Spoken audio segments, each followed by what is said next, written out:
profound program. I am grateful, as always, for the privilege that's mine to be present here, and I want to thank Mary Berry and also Mrs. Medford, who originally contacted me about participating on tonight's program. Those gentlemen from Wiley College who brought me to their attention in Marshall. He heard me speak there in Marshall and decided that I should speak somewhere else. You know, you never can tell.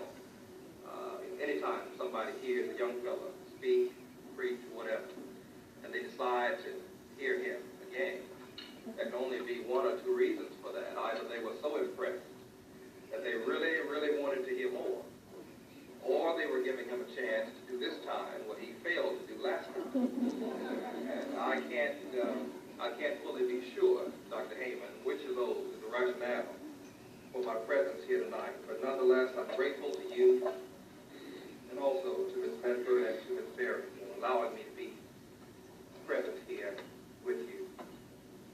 I want to use as a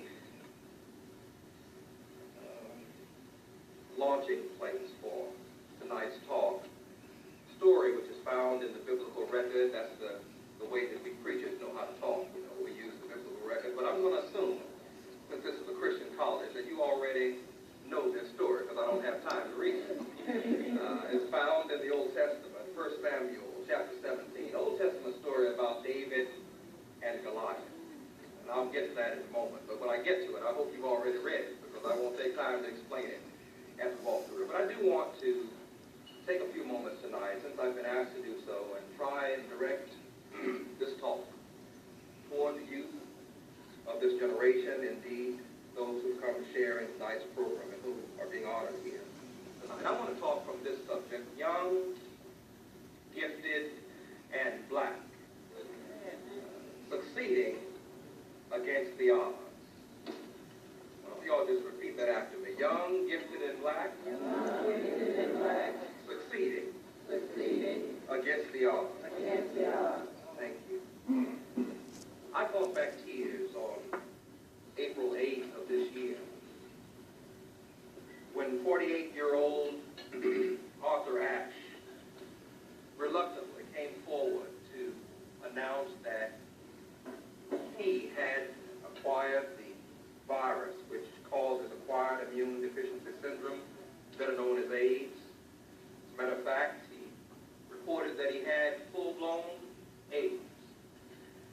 He tearfully says that he had contracted the virus during surgery that he had in the 80s.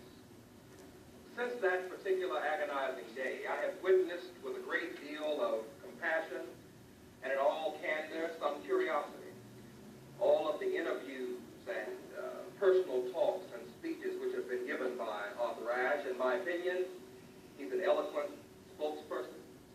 I think that his eloquence is unequaled by anyone else whom I know whose life has been interrupted by this particular plight. But in a recent People magazine interview, Arthur Ashe was asked about the burden of living with that disease. To the surprise of the interviewer, I'm sure, Arthur Ashe said, living with AIDS is not the greatest burden that I've had in my life. He said, being black in America is tougher than that.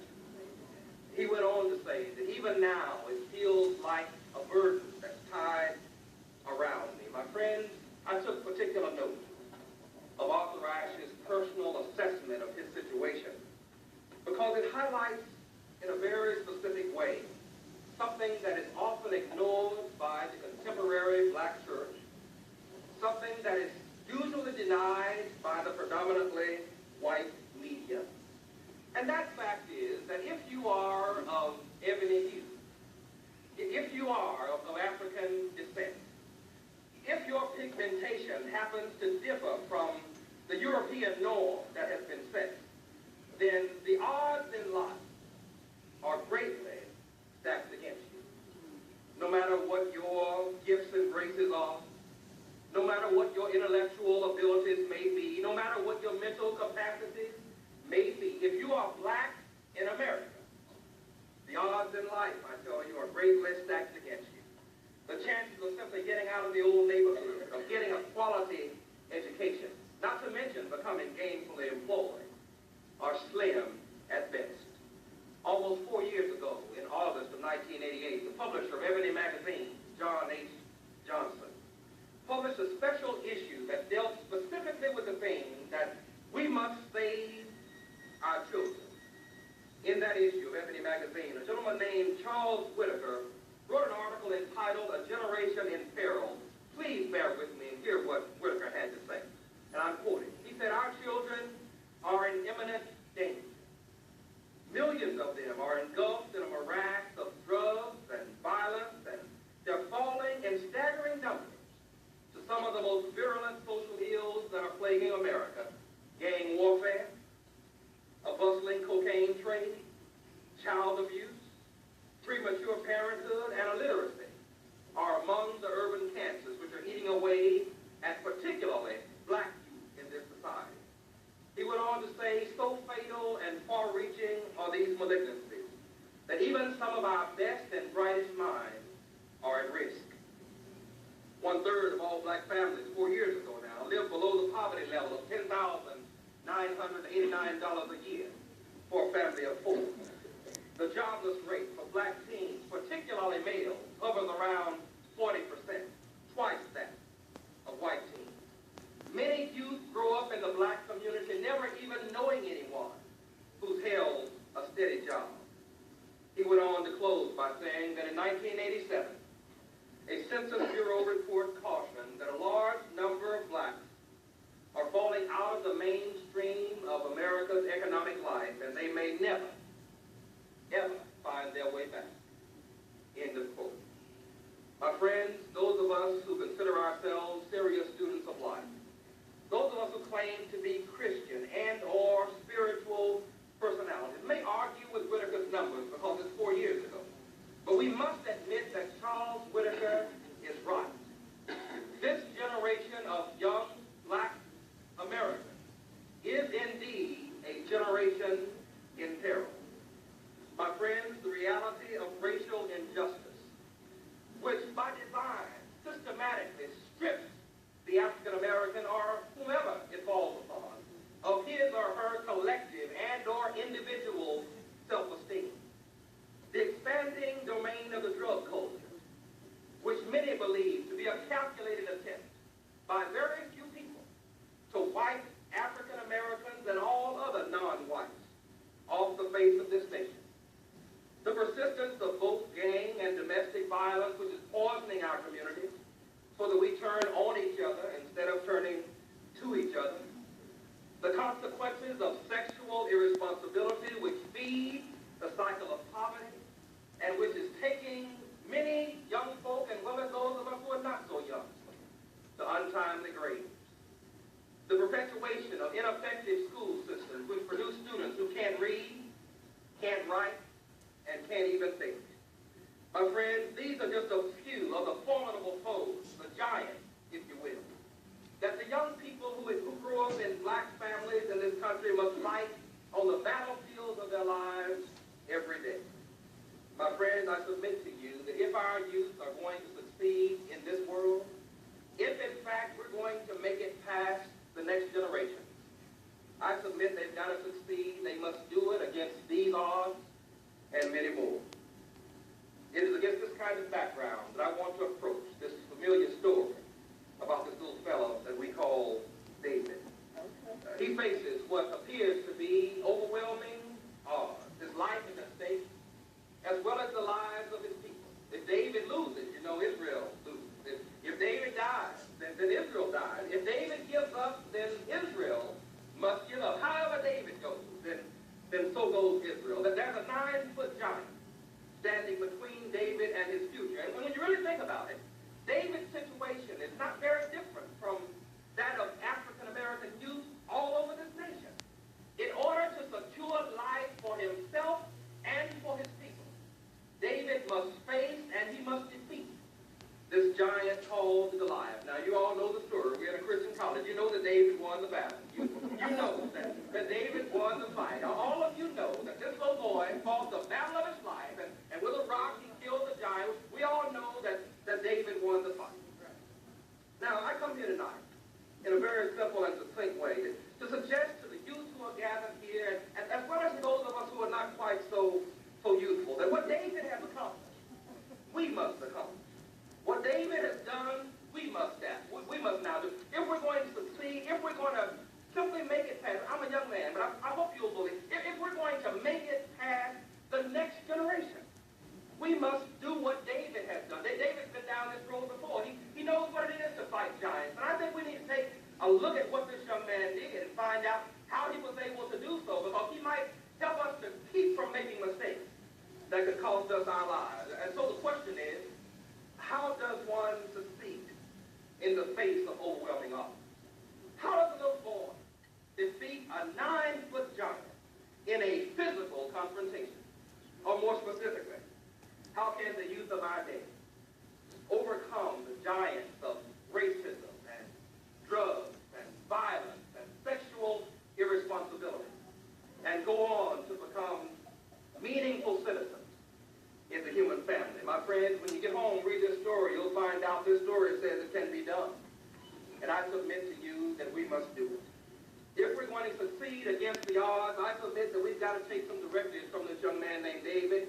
I'll state them quickly, and I'll take my seat. First of all, if we're even going to have a chance to win this battle against the odds, we've got to be willing, first of all, to survey the situation very seriously. It's not a game. It's logical in my way of thinking. That if we're going to defeat whatever foes happen to be out there, arrayed and allied against us, we must, first of all, study the enemy before engaging in the battle. Even the casual reader of this story, read it when you get home, knows that David had no desire and no intention of fighting a 9-foot giant during the course of his lifetime. It just wasn't on his list of things to do. As a matter of fact, David was outside minding his own business, and his father walked up to him and said to him, David, there's a battle going on. And David said, yeah, Daddy, I heard about it. He said, well, your brothers are down there, and your mother and I are kind of concerned about them. And so what we want you to do is go down there and take them some food and give the commander of their unit some food and stay with them a couple of days and then come back and give us a report on how they're doing. And so David heard that. He went on down there to the battle line. When he got there, there was nothing major going on. But while he was talking to his brothers, the giant, Goliath, stood up on the other side of the enemy line, and he shouted his usual call of defiance against the army of Israel. Now, David heard that. But notice when you read this story, and I hope you will, that David did not immediately reach for a rock and his slingshot and try and knock down Goliath. David, first of all, started talking and listening to the men who were already there in the trenches before he came on the scene. Young folk, I want to submit to you that there's some wisdom in that. Because David was willing to open his ears to the voice of experience. If you really want to win the battle against racism, if you really plan on winning the battle against drugs, you cannot try and knock them down with one blow. You've got to be willing as a young person to open your ears to the voice of experience. There are some people who've been out there in this battle for years, and they know what racism really is.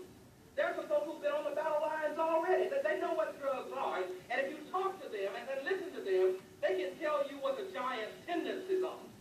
I'm suggesting we've got to open our ears to the voice of experience. David also asked the appropriate questions. David said, now what's going to happen to the fellow who killed this giant? What's going to happen to me if I go out and fight this giant? And what's going to happen to me if I refuse to fight this giant? My friends, I submit that is really the bottom line issue. Young folk, if you really can't decide whether you want to fight against the giants or not, just ask yourself the question, what's going to happen to me if I look at drugs and refuse to fight? What's going to happen to me if I look at sexual irresponsibility and simply refuse to fight? What's going to happen to the next generation if I observe gang warfare all over the country and simply refuse to fight? I was watching the Arsenio Hall show last night, and I heard something that was very disturbing. Some of you heard it also. I heard Eddie Murphy say that he does a whole lot of wonderful things in the community. I like Eddie Murphy. I'm going to the movie like you are. But I heard Eddie Murphy say something that's like really disturbing. He said he gives to all of these wonderful causes, but he says he does not vote. You heard him say it. He said, I'm not making this up. Eddie Murphy says he does not vote. Now you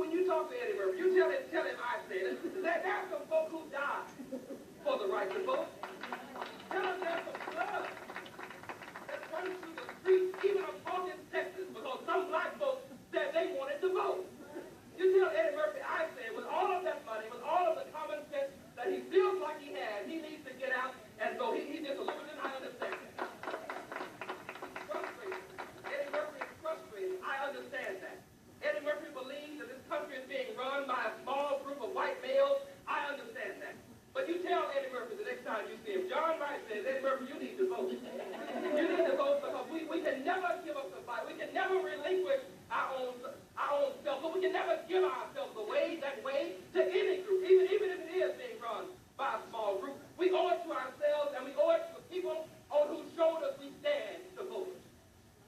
I was going to find a way to fit that in here somewhere. We need to tell. I know y'all respect it. I know that y'all respect Eddie Murphy, and I just do. And I'm going to the movie, probably tomorrow afternoon. But I just want you to know that when you get through watching the movie and you get through appreciating Eddie Murphy for who he is, and that is a comedian and an artist, please know that he is not a model for your behavior. Because he needs to vote. Tell him I said it. Anyway, if we're going to have a chance to win this battle, my friends, we've got to survey the situation seriously. Secondly, as I move on quickly, if we're going to have a chance to win this battle, we've got to be willing to face our fears faithfully. I grew up in a Methodist church, and then over to a Baptist church later on, and went to Baptist training school all the time. When they taught me their story, they always said David saw a giant, threw a rock, killed him, and went home. That's the way the story was told. You know, David went out there, saw a giant, threw a rock, killed him, and went home. There was no fear, no real problem. He was such a brave little fellow. Well, I think it's quite naive to think that David faced a 9-foot giant without some real fear and trembling. My friends, I tell you, the presence of the enemy was real. The power of the enemy was real. The potential of that enemy was real. And surely David was afraid. There's nothing noble about pretending to be fearless in the face of all odds. If all the odds in life are turned against you, you have every right to be afraid. You're supposed to be afraid. But David teaches us in this story that we can never allow our fear to cause us to freeze in the presence of the enemy. We can never allow our fear to paralyze us in the presence of the enemy. I grew up with two major fears, the fear of the dark and the fear of the dead. I got over both of those later on. But when I was growing up, I was afraid of the dark and I was afraid of the dead. I'll never forget, at 6 years old, my brother was 10 years old at the time, and we were going to first grade at Sam Houston School in Marshall. It used to be an elementary school. We were walking there, it was dark, it was around Easter. We were carrying a basket full of eggs. And we're walking up Travis Street there in Marshall, on our way to Sam Houston School. Now it's dark, and you need to remember, I'm afraid of the dark. And my brother knows this. And so while we're walking up Sam Houston Street, did I mention it was dark? And I'm afraid of the dark. My brother knows I'm afraid of the dark. And so we're walking up the street there, up towards Sam Houston School, and it's dark outside. And my brother knows I'm afraid of the dark. And so he goes on, he runs off, and he hides behind a tree. And I didn't know it at the time. And so I stood there, 6 years old, standing in the dark, afraid of the dark. I was screaming at the top of my lungs, trying to find out where my brother was. But he wouldn't come out, he wouldn't show himself. And I was just standing there screaming, and I mentioned I was afraid of the dark. I looked behind me, and guess what was behind me? That was a graveyard. Did I mention I was afraid of the dead? And so I stopped screaming, and I started running. Because it became clear to me that I could not allow my fear to paralyze me in the presence of the enemy. My friends, I ran all the way to Sam Houston School, and my brother thinks it was funny, even to this day. But nonetheless, I'm suggesting to you, we cannot allow our fear to paralyze us in the presence of the enemy. We cannot give up on the fight. We cannot refuse to fight. We cannot refuse to act. Simply because we don't know what the end's going to be. David tells us in this story, we can face our fears faithfully if we understand what our gifts are. He was arguing almost with Saul. Saul said, "You're just a little fellow. What do you mean you're going to fight a giant?" And David said, "I've already defeated a lion.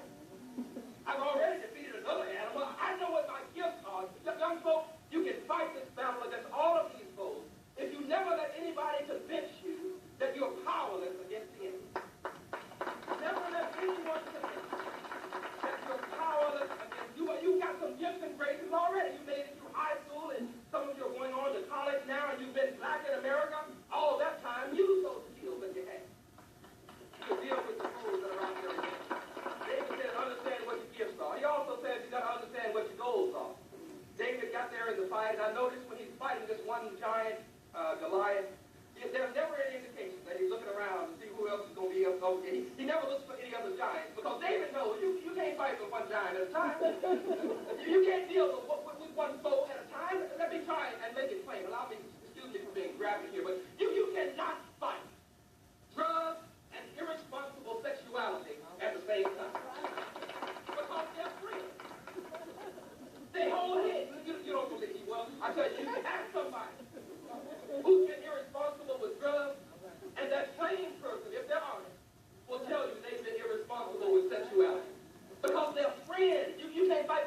enemy at a time. My friends, remember what your goal is. And finally, you also have to understand who your God is. My major professor, who is now a teacher here at this institution, John Munger, taught me at Bishop College, and he used to teach us about the literalness, what he called the literalness of words. And he says understanding means just that, to stand under. And so if you understand your God, you can stand under your God. And so David, really, when you get home, David says to Goliath, you're coming at me with a spear and a sword. But I'm coming against you with the power of Almighty God. He understood his God. He knew God had the power. He knew God had the energy. He knew God could overcome whatever the obstacle out there was. My friends, I submit to you that if you understand who your God is, understand what your goal is, and understand what your gifts are, you can face your fears, and you will be afraid, but you can face your fears courageously. I say to you, finally, if we're going to have a chance, just a chance, to win this battle against all the giants that are allied against us, we've got to be willing to conduct the battle courageously. Now, this is found in the 48th chapter of 48th verse of 17th chapter of 1 Samuel. Read it when you get home. David is standing there, and Goliath starts running toward him. I'm not making it up. It's in the book. Goliath starts running toward him, and you know what David does? David starts running toward him. David actually runs toward the battle line to meet Goliath. My friends, of all the keys and clues that I found in this story, in fact, of all many of the keys and clues I found in the Bible, I think this has to be one of the most important. Because it says something about those of us who are up against great odds in life, taking the offense and not the defensive posture. Now just suppose David had allowed Goliath to strike the first blow. The battle would have been over. Suppose David had allowed Goliath to hit him first. The battle would have been over. I'm suggesting to you, if you're going to win the battle against drugs, irresponsible sexuality, gang warfare, violence of any kind, you've got to take the battle to the enemy. You've got to be willing to arm yourselves with education. Learn what drugs are. Where did it come from? How did it get here? What do they do to your body? Have you ever studied cocaine and found out what it does to the human mind? Let me tell you, when you snort cocaine or smoke that stuff through a pipe, I was reading that. Cocaine goes directly to the pleasure center in your brain. The same pleasure center that is titillated by sexual activity. The same pleasure center that is titillated when you're enjoying some food that you really like. Cocaine goes directly to the pleasure center in your brain, so you have to go back for more and get higher and higher because where you were no longer satisfied with it. We've got to arm ourselves with education, my friend. We need to know what AIDS is. How can one get it? How can one avoid getting it? What is it? What are the myths about it? And let's dispel the myths and deal with the reality. We've got to arm ourselves with education. I submit to you the things I learned from David are these. I learned that preparation breeds confidence. David took 5 stones, had a slingshot. He was prepared. I learned that confidence breeds conviction. He didn't just carry it with him, but he reached in his pocket and got a rocket, actually threw it at the giant. And I read it also from David. I learned also from David that conviction breeds character. This, and I go to my seat. We cannot win the battle just with preparation. We cannot win the battle just with confidence. It is character that slays giants. Character is that one thing inside of you that refuses to allow you to engage in a given activity, even if you knew that no one else would ever find out. Did you hear that? Character is something inside that refuses to allow you to participate in activities with the giants, even if you knew that no one else would ever find out. Character slays giants. And so I leave you with my favorite poem. If you think you're beaten, you are. If you think you dare not, you don't. If you'd like to win, but you think you can't, it's almost certain you won't. If you think you'll lose, you've lost. For in this world you'll find success begins with a person's will. It's all in the state of mind. Life's battles don't always go to the stronger or faster person.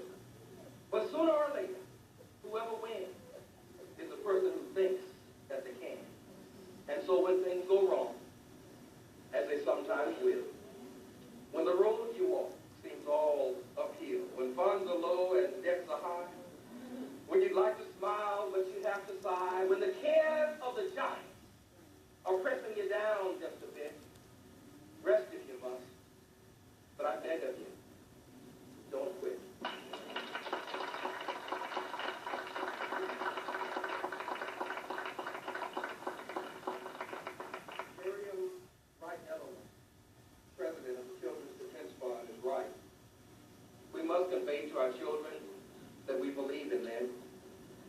But I contend that we must also be honest with them about the realities of life. The reality is that racism is reproducible and therefore difficult to stamp out. The reality is that the drug culture is always seeking new clientele. The reality is that the number one killer among teenage black males in America is the handgun. The reality is that the pleasures of irresponsible sexuality may be followed by the pain of poverty and possibly even death. My friends, I say to you, the giants are real. Their presence, their power, their potential is not imagined. It's real. And so I say to you what Saul